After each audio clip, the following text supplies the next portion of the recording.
Hey guys, welcome back to our channel. So in today's video we are going to have a quick tutorial on how we can just make a call on Telegram. So it's pretty quick and easy. Let's get started. So first of all, just open up your Telegram, and after that go to the three lines which is present on the top left side,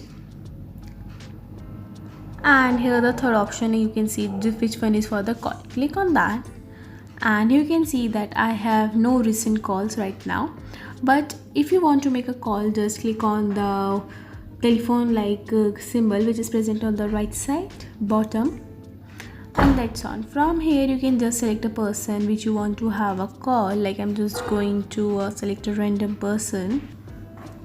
Click on that person and you can see allow Telegram to record audio. You can just say here only this time or while using the app, and here you can see the auto speak and mute and call option also. And sorry that you cannot call Dishant because of the privacy setting. Like someone has a privacy setting, you cannot make a call to them, but if not, you can just call. If that person is not having any privacy setting, you can just simply call them. So that's all for this video. I hope this video was a great help to you. If you find this video helpful, please do share with your friends and don't forget to subscribe to our channel. Thanks for watching the video.